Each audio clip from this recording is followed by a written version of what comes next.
Hristos Voskreseniye. Воістину воскресе. So, we'd like to welcome everybody. We're going to continue discussing Paskha here because we talked about strictly Kulichi and some of that Paskha, and now we're going to roll in to the праздник with its very interesting cultural traditions. And of course, we'll start with saying that Hristos Voskreseniye is the classic greeting, Christ is risen, that we all say to each other. And that includes even picking up the phone and just greeting people in general during this 40-day period, right, Kato? Absolutely. We're trying to preserve, again, traditions in the culture, spirituality, and that's the idea. So, Hristos Voskreseniye was common. You would hear this, of course, more so at church, but at home too. And every time someone would call or someone would stop by, it would actually be Hristos Voskreseniye. My father, being a dentist, right, he used to have a home practice as well, and he also used to say Hristos Voskreseniye. It was interesting. Oh well, among the Russians, not necessarily among the Americans, right? But nevertheless, so it was a tradition that we should continue on following. Today's technology, though, with something we never had, all this instant communication, WhatsApp and Instagram and so on, social networking and media, we're sometimes lazy to write Hristos Voskreseniye. And so you're right, Christ is risen, right? So it's HV, or I'm sorry, XB, right? BB for Voistinu Voskreseniye, right? It's Correct. making it, we're too lazy to type it out. We're XVVV. I do it too. Well, then we got to sometimes switch to Cyrillic, and some people have a hard time with that. Blah, blah. No need to Cyrillic. English is perfectly fine, right? XBBB. That. But you see, you can write the abbreviation using those letters are available in the they're common between the XB and BB. They're common in the Latin alphabet, but to write Hristos Voskreseniye, then you have to transliterate it if you can't get Cyrillic. Have you noticed when Russians are still getting into this right now, that how do you write it correctly? Hristos Voskreseniye or Hristos Voskres? It's Voskreseniye because that's in Slavonic. Right. But you see that. You could see that those mistakes actually exist. Right? Interesting point. And, so we, kiss 3 times. Of course, when we were young, there would be all these girls that we finally got a chance to kiss, which was really great. Oh, we would wait for that moment. I'm sure some of them probably were like, "Oh goodness, here we have to do this now." Yeah. And then you get the babushki, right? And they're get the pomada on your face, right? Oh yeah. We'll joke about that, of course, but in a good way. So we had a brief discussion with my mom about Easter traditions, the way she remembers them. So right now we're going to go to that. I'm going to talk to my mom for a bit. She's going to relate some stories, and then we're going to come back and discuss things further. Okay? Sounds good. My father wrote a lot about that, and many writers wrote about various aspects of it. Of course, Shmilov is the one that everyone always quotes as Лето Господня, where he talks about every holiday that there is. And of course, Easter is number one holiday. And I wrote my own article for Russkoe Жизнь, where I tell my stories and stories of my family and Easter stories in general. And if I talk about my own experiences, of course, I must say that from earliest childhood, I understood that Easter was the most important holiday for us Orthodox Christians, much more so than Christmas, because Christmas was the beginning and Easter was the finale, the end, the reason for Christ coming here to us on earth. And that is why for that holiday, we have a 40-day Great Lent. And of course, before the Great Lent, we have a chance to celebrate a little bit with Maslenitsa. But then that's it. And we have Great Lent for 40 days and 40 nights. But when it's over, boy, do we celebrate. It's so very special to us. We dress up in our very best, our Easter Sunday best, and we go to church for our midnight services. And to us, it's the greatest thing in the whole year. Here, of course, it's different. Here we have Christmas as the most important holiday. And what's left of Easter, unfortunately, is chocolate bunnies and the Easter bonnet in the Easter parade down Fifth Avenue, which originally was that kind of a procession because people left church and they were dressed in their best, and of course the Easter hats, and then they walked the streets. But that is what is now called Easter, unfortunately. Well, for us, after all that Lent, we go to rozgoviniy, and we can finally have all of those things that we couldn't have in Lent. And even though it's hard to have Lent and keep Lent to the best of our abilities, but still the very fact that then comes a time where we have rozgoviny, that is the joy that only those people can feel, whereas those that did not observe Lent at all can't even come close to. So that is the first thing that also we look forward to after Easter, after going to church, is rozgoviny and the celebration with our family and our friends. And I would say that that is tied to so much preparation at home, where we make Kulichi, we make paskha, each to our best abilities, of course. And then we also have our traditions that we brought from Russia. And those are to go visit each other, where the man of the house goes visits, and the lady of the house and the family receive the visitors. And interesting the way this reflects what went on in various places of the Russkoe Zarubezhniki. For example, in my family, which was in Yugoslavia as the first white Russian wave, they were fortunate because Yugoslavia was the only country that helped the Russians and gave them opportunities for jobs and took care of the war veterans from World War I. And my father was in his kindergarten and first few grades in the Russian home Ruski Dom in Sarajevo, where they always had the children going to church, and then they had rozgoviny with a beautiful table with Kulichi, paskha, and they colored the eggs for the kids, and the kids were able to play the game where you took your egg and you hit your friend's egg, and you will see which one of the eggs won, which one cracked first. So that is something that the kids enjoyed very much, and we still do that.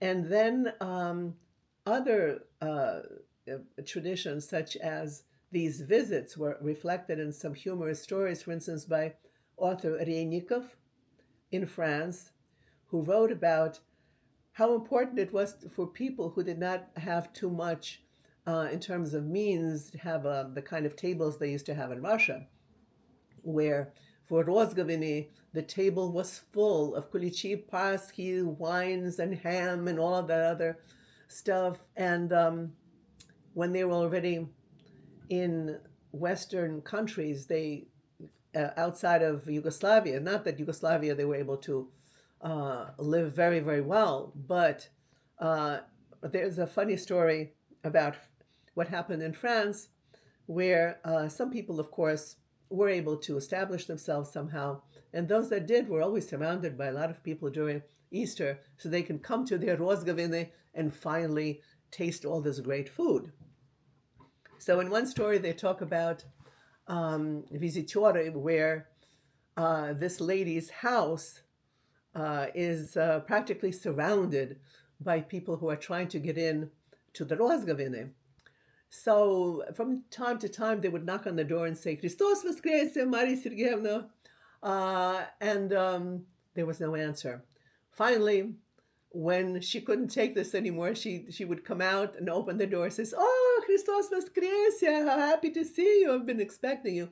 But then everybody would rush in and they'd be able to go to the table and really have a feast that they were so much looking forward to.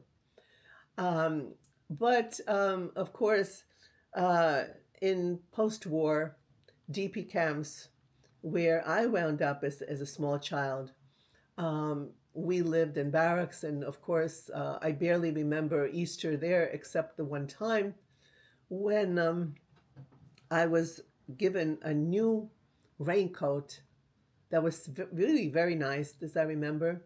And I went to the Krasny Khod on Easter service, and there were German news reporters that decided to film this event. And my father, who was the administrator of the camp, said, "I'll let you film if you give me a copy of the film." So I was able to see myself in my first Easter Krasny Khod that I remember, and it was an unbelievable, unforgettable experience.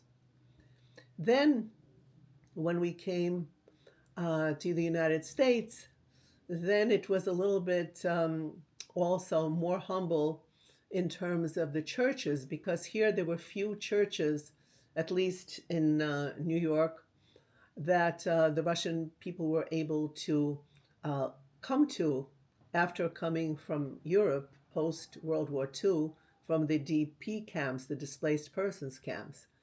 And most of the time we had to just create churches from storefront arrangements where they would either rent or buy this ground floor store that they would then make a church out of. So there was no building or anything. You just saw a storefront with a cross on top of the big door, and that would be it. But the fact that it was still very deeply felt as a holiday, and everybody really participated, and really it was very warm, even though it was humble. And that was my those were my first churches in the United States. And the only cathedral that was nearby was built by Carpatho-Russians, and sometime in 1903, I think, but they already spoke English, so we continued going to our little humble parishes in the storefronts, and the Russian parish schools were there also that I attended as well. But then I must say that when I was already in high school, I started singing in the Synod choir, the Synod of the Russian Orthodox Church abroad on Park Avenue in New York City. And there, of course, my God, there you had church services on Easter that were totally incredible. They were magnificent, even though this was not a cathedral as cathedral built, but it was a former estate that was converted into a church, but it was still beautiful. And a lot of people used to come there that weren't Russians. And I remember once Leonard Bernstein came to see the music, and all of a sudden I turn around, I'm standing in the choir, and who's standing next to me? And if somebody whispers to me, "That's Leonard Bernstein. That's somebody who's working on something. He wants to get a feel for the Russian Orthodox music." And I said, "Oh my God." And then we had the famous Russian tenor Nikolai Geda, who occasionally would come when he was at the Metropolitan Opera. He would come and sing in our choir, very quietly, with great humility. And these also are part of my early memories here. And at the same time, back home, we would be preparing for rozgoviny. And my mother would do the Kulichi, and my father would help with the Kulichi and the sirnaya paskha and all of that. And Of course, in terms of visitors, we could not carry on as usual because, of course, the means were not there to have this huge table to have um, a lot of guests come because the amount of food that was there was also limited. But somewhat, we also did have that tradition. But in terms of doing the kulichi for rozgoviny, there's an interesting story by also Reinikov as to how once they decided to make kulichi in a suburb of Paris, and the leading character would say, "Well, what do you guys usually when he goes to visit friends?" And they ask him how did everything go? Where did he go to church? How was his rozgoviny? He said everything was fine, except what happened before was a nightmare, because you guys in Paris go to the Russian store, and we have these Russian stores here in New York too, where you could buy kulichi and sirnaya paskha and all that. So they had that in Paris even then, in the 30s.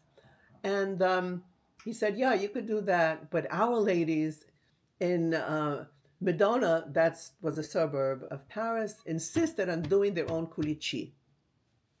And even though, it was very difficult for us, we have no money, we don't even know whether we'll have a job next month, but they wouldn't hear of it.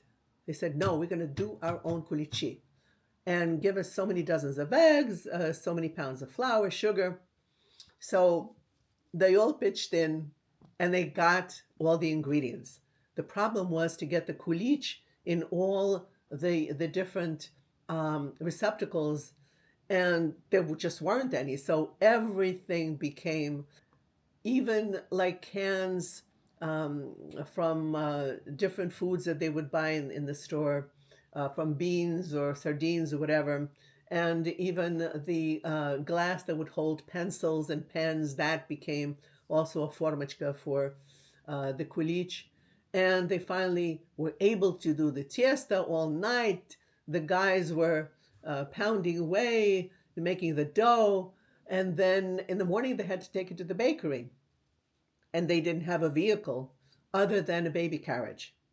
And the author of the article was the only one that had a shift that was in the afternoon. Everybody went very early to work, so he was delegated to go there and take the baby carriage full of those little kulichi forms in any shape or form to the bakery.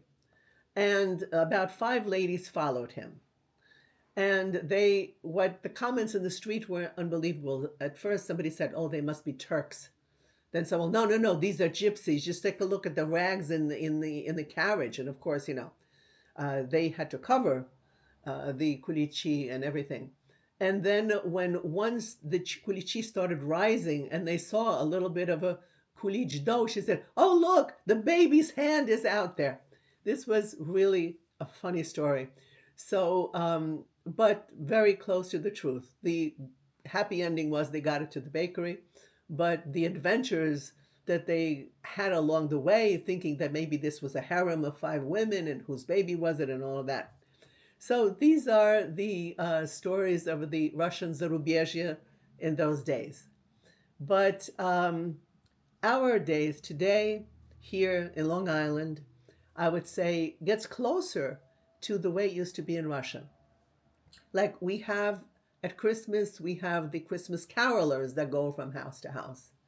But at Easter, we again have visitors, open houses. Our kids go to egg rolls, which to us is done a little bit differently. There is this piece of wood where you put the egg on top and it rolls down, and then the next kid rolls his egg down, and whoever's egg hits the other egg that's already out in the field takes that egg for his prize. So that's kind of a skill to be able to direct your egg to roll down in a certain way. So at our parish, we have that, and the kids go in the back of the church where there's a little field, and they roll the eggs. So between that and visiting each other, And the celebrations, of course, go into Bright Monday, where we continue. So we have our 3 days of Easter solid, and it's beautiful, and really you feel that this is the greatest holiday of the year. Now we're jumping forward to our generations here, and it's just interesting to remember how big of an excitement rozgoviny were for us because like my mother said, all this time you were fasting, and now all of a sudden you get to break the fast. First time you're tasting meat, cheese, eggs. All of that is just such an infusion of flavor. Yeah.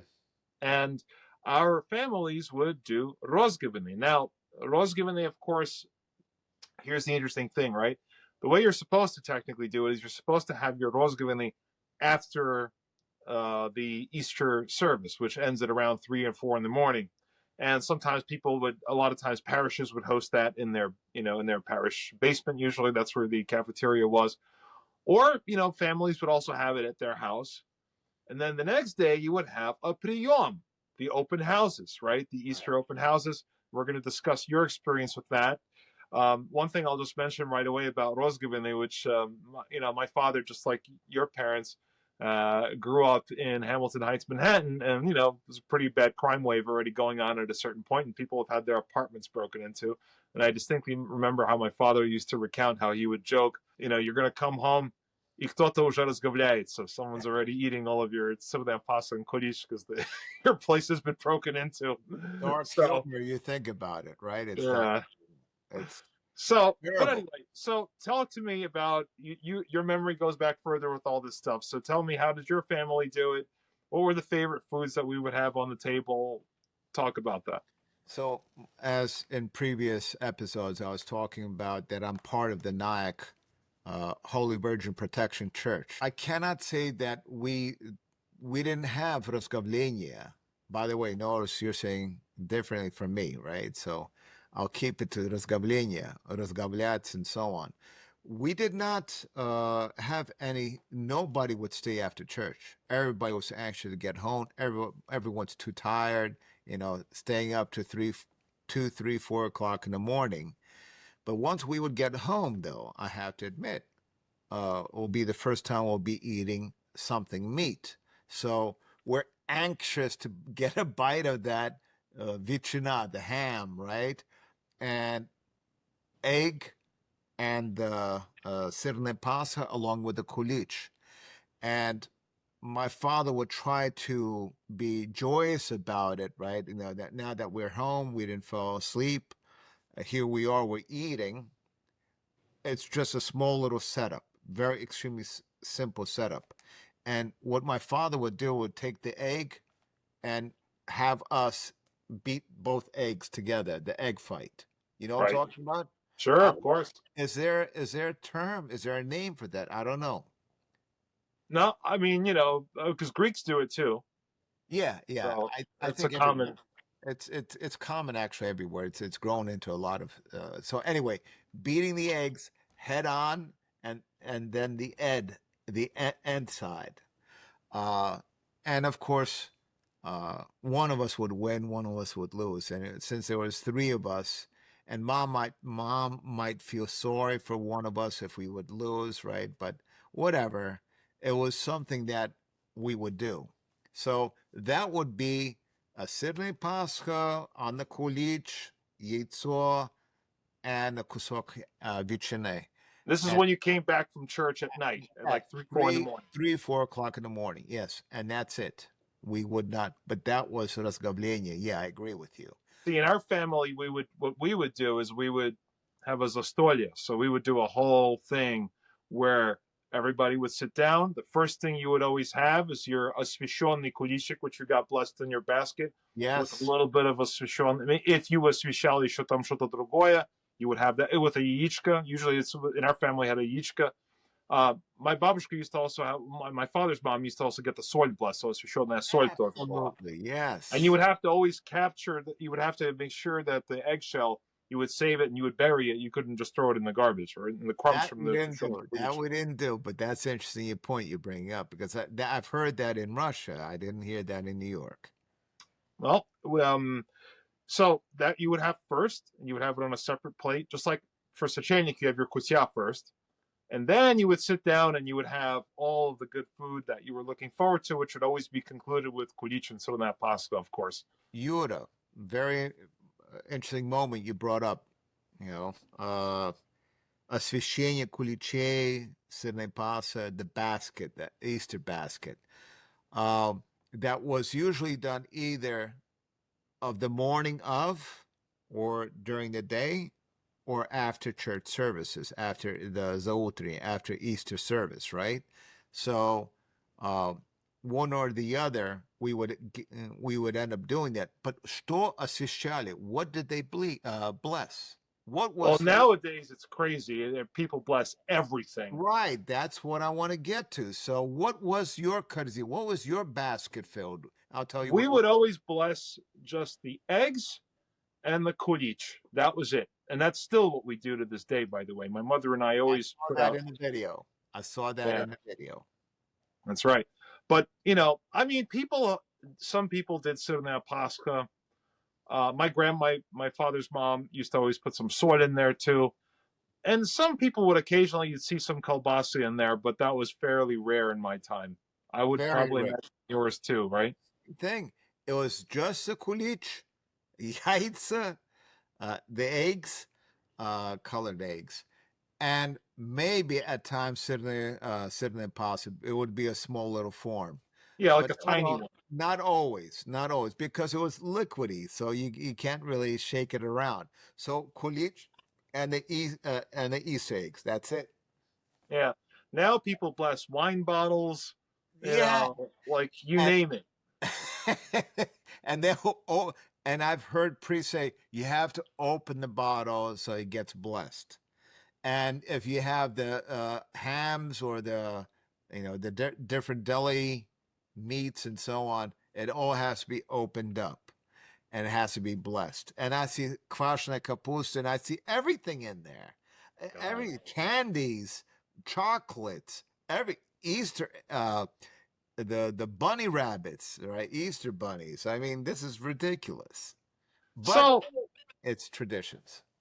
well, some people's traditions anyway. But getting back to our zastolia. So whether you have your rozgoviny at 3 or 4 in the morning, or you have your little symbolic snack like your family did, and then the next day, as my mother mentioned extensively, we have our open houses in the priyom, right?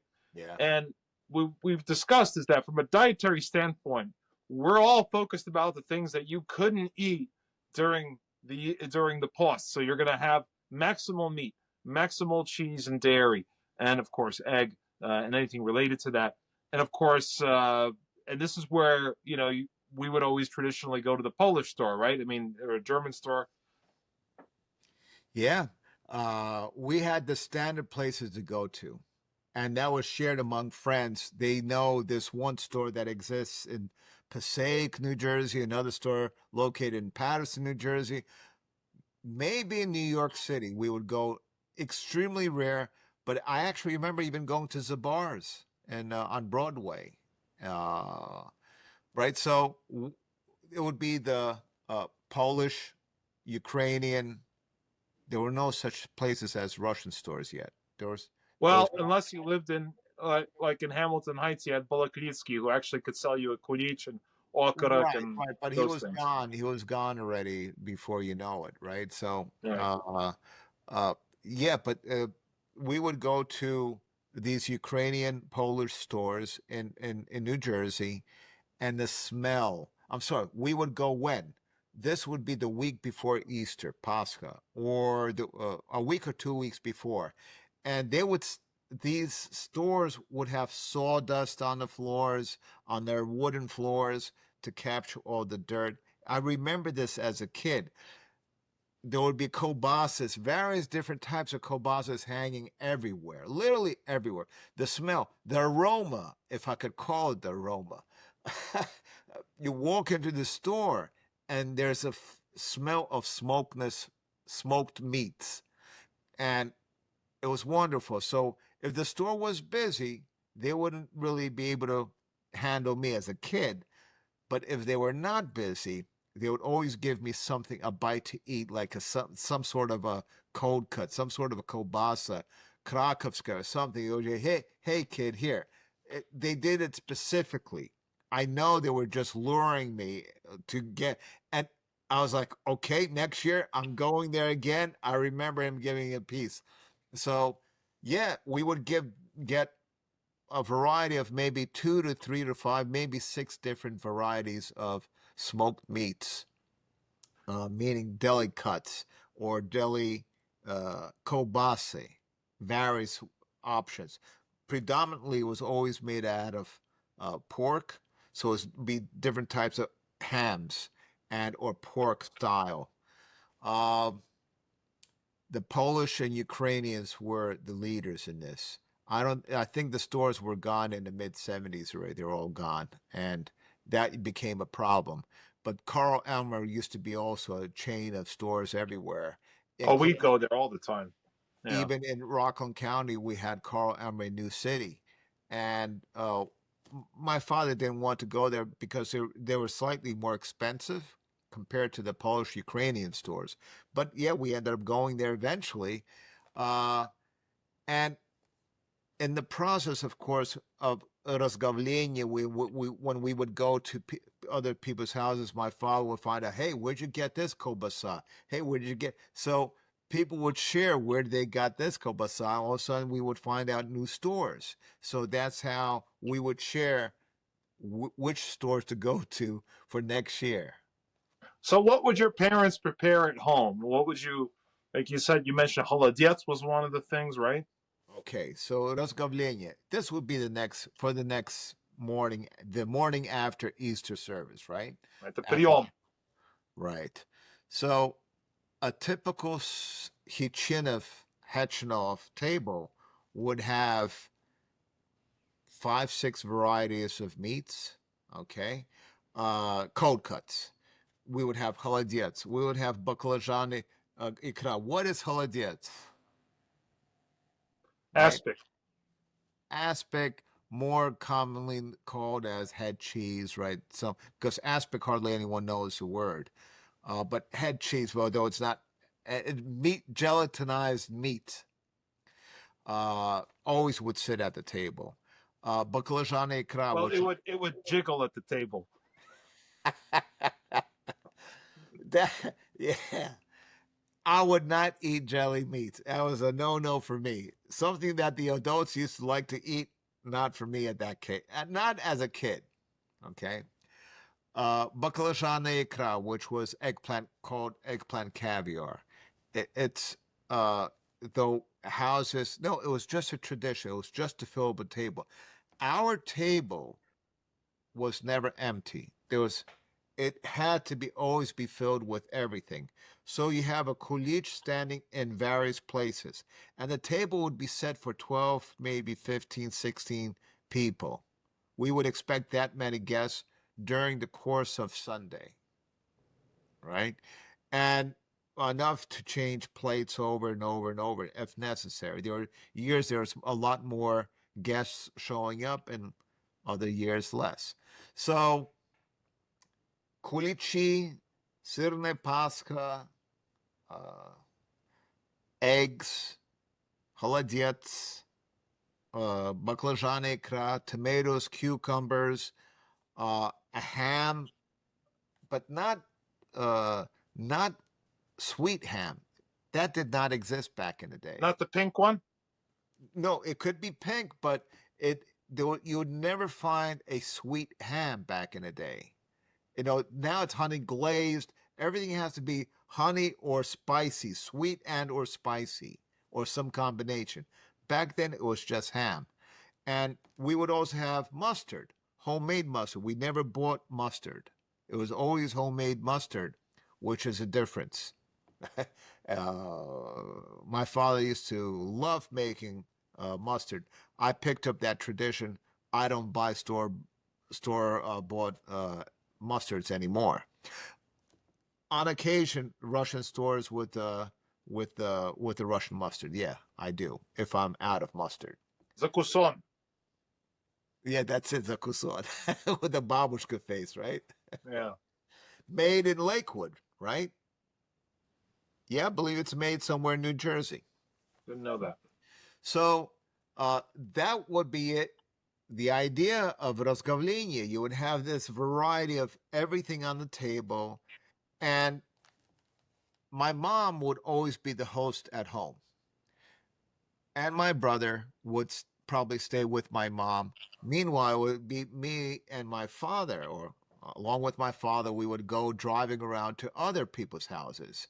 And it was pretty much a tight schedule, who to go first, who to go last, where to go, this combination of who do we have to go to. And if we don't go to this house, srasho abida, they would be upset that why didn't they show up? Why didn't you know Kostya and Kato show up to this house? So, uh, and of course, we would go to our priest's house.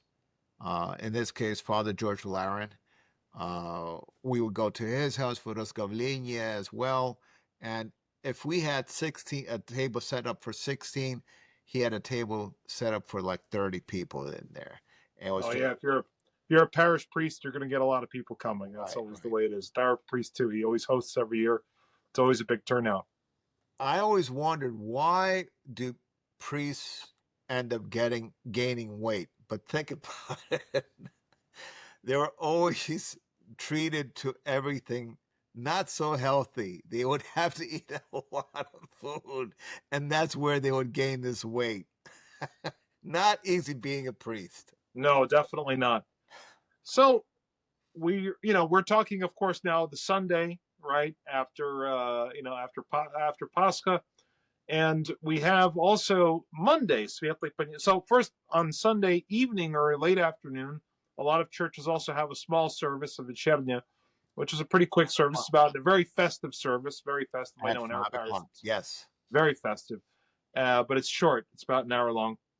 And then the next day there's a liturgy with a kresny chod and on Svetly Ponedельник. And some families even host on that day. Some people take a day off from work and they will even have open houses on that day as well. Yep. Absolutely. Yeah. Uh, Very rare would I go to church on Monday morning. However, there were times I would go. My parents would say, You're not going to school, you're going with us to church." So it was great. A day off. And because of religious holidays, we had the right not to go to school. It was not Right. considered like an absence. So per se, right? You weren't punished for not attending, right? So, yeah, we would go to on that Monday to church, and afterwards it would be just continue on partying at rozgoviniy.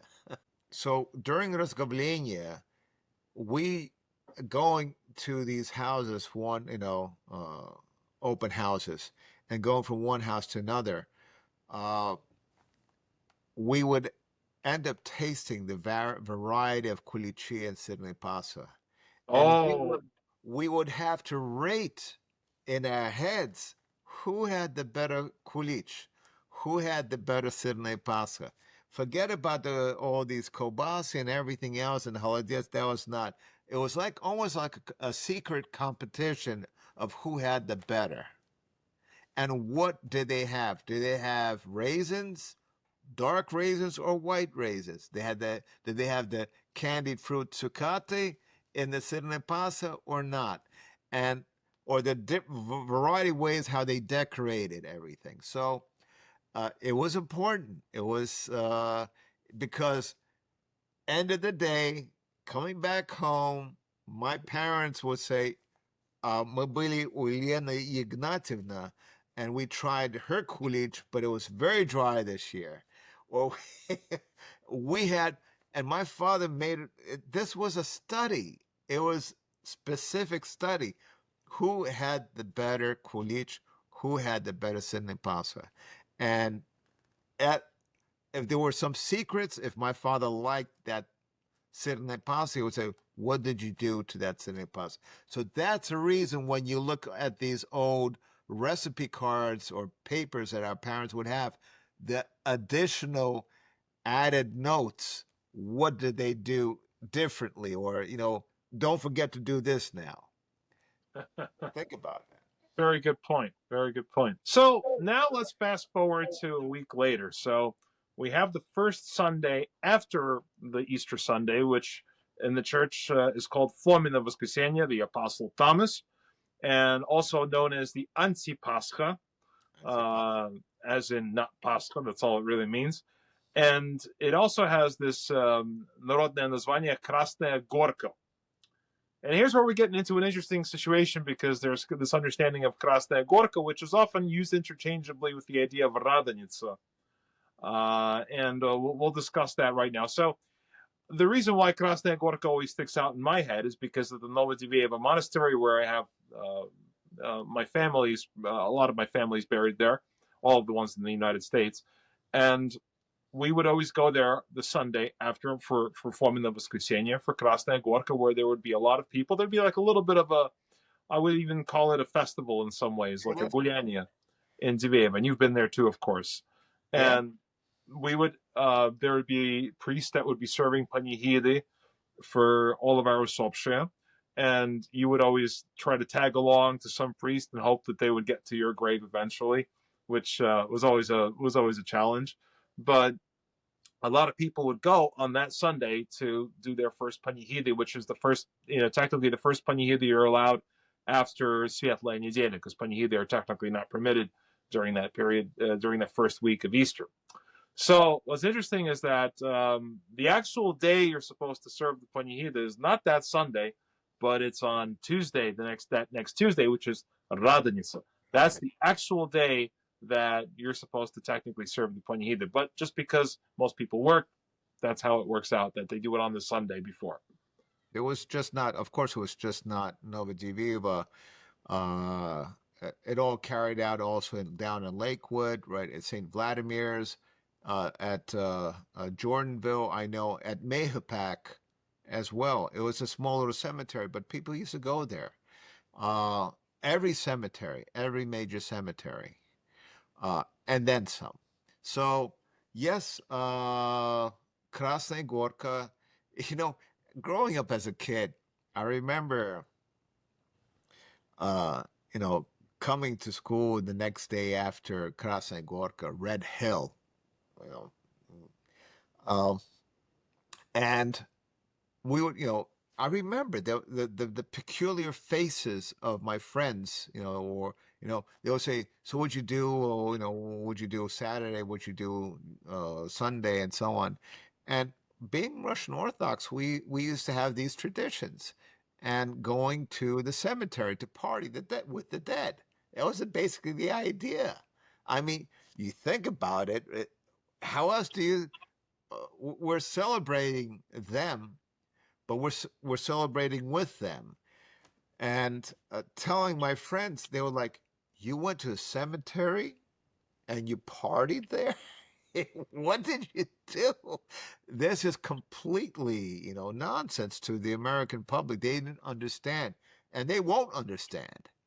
I remember Novo Deveevo. I haven't been there for many years. I remember when Novo Deveevo became active with the police, and where the police would regulate the people crossing the street, so they would have their cops. The cops would be standing with their flashing lights, just to control traffic, foot traffic. And the airport was right across the street from there, from the monastery. There was also a bar there that served also hot dogs, and we used to go there too, just for the hot dogs. But it was a common place, and was a place to go to because we would see our friends. We would kiss 3 times with with our friends, right? As you just mentioned earlier. It was a place that we would unite. We would be all one, right? So people coming from afar, and we're all becoming this one group of people celebrating the tradition. And I think that was fantastic. That gave us some pride in doing this. Well, I think another important point is that that would also be the one time a year you would see people that you would otherwise haven't seen all year, or maybe even for several years. That was like the one time you were going to see someone come out of the woodwork who comes to see their, visit the graves of their family over there. Yeah. And, they may not be going to Russian events or Russian camps or anything like that, or they may not even be attending church that much, if at all. But they end up coming there to pay respects to their, to their Absolutely. deceased. And that's when you actually end up bumping into them and meeting their children and grandchildren, whoever else came with them that one day. Well, we traditionally, what would we do? And the idea, as I mentioned in the other episode, we would bake the kulichi, the micro, as you called it, named it, micro kulichis.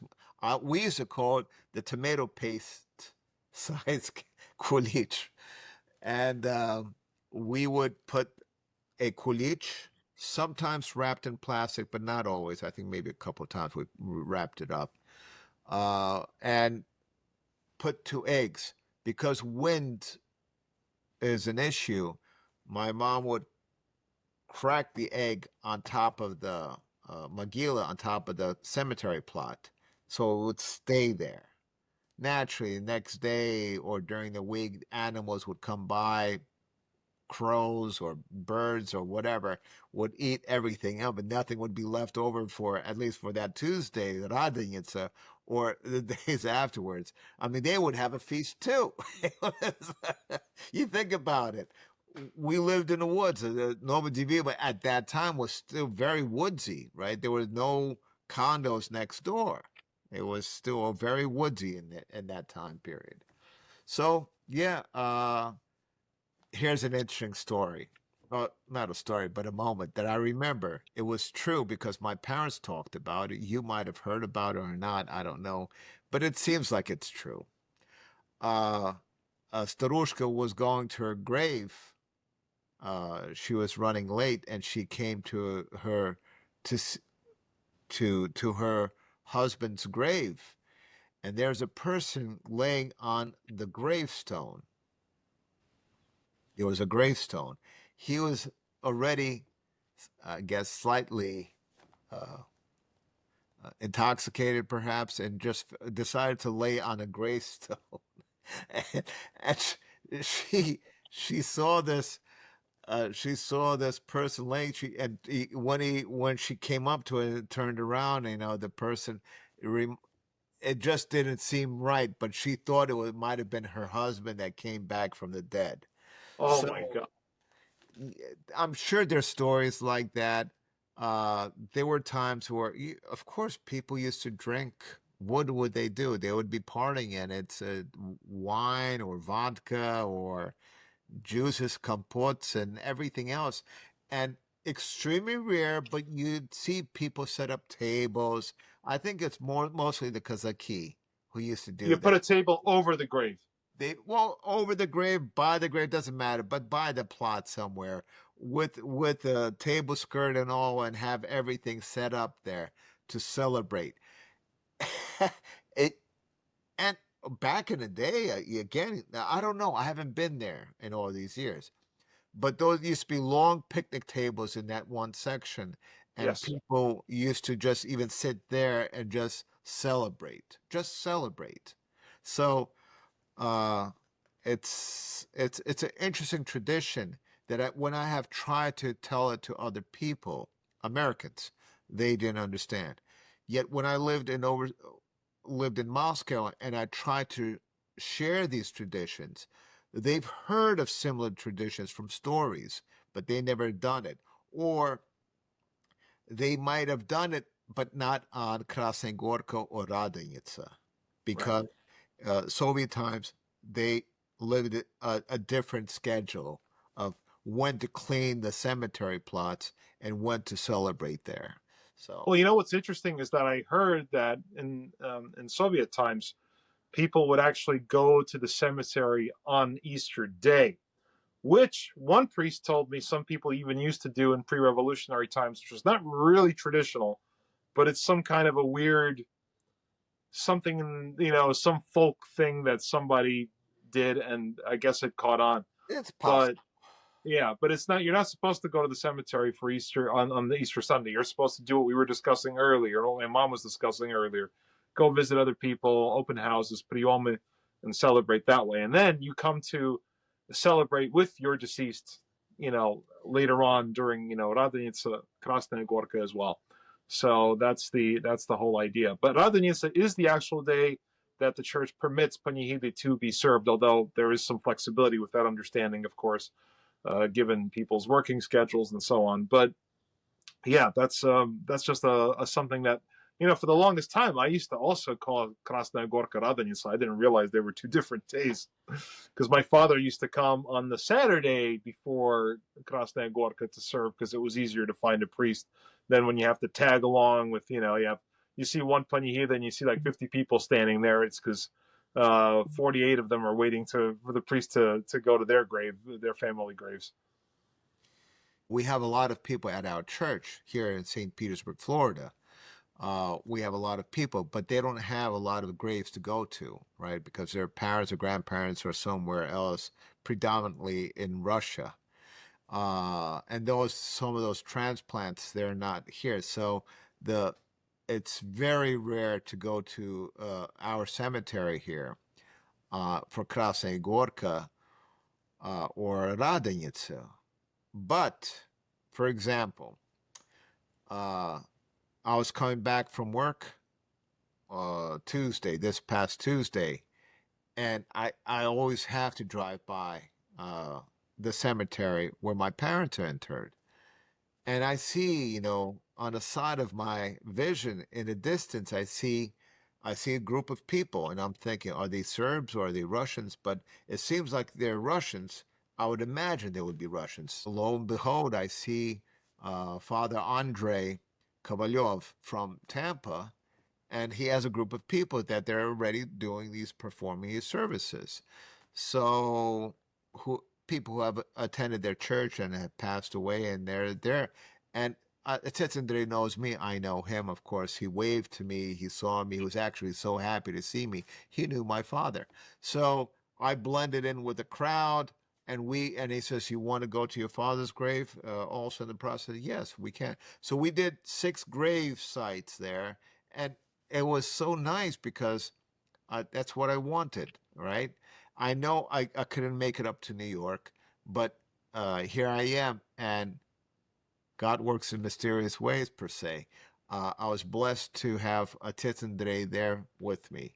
So, yeah, I continued on with the traditions. Wonderful. Well, I think we had a really, really nice discussion here about this. And again, we want to thank everybody who has supported our channel, who has liked and subscribed and commented. We're always happy to hear from you. Please share your memories, your experiences. This is what makes this project special. It's not just about the two of us talking, it's also about you. So please don't forget to drop us a comment, even if it's very short. We're always very appreciative. Absolutely. Do those comments and continue, even on old episodes. Don't be shy about it because we're always interesting.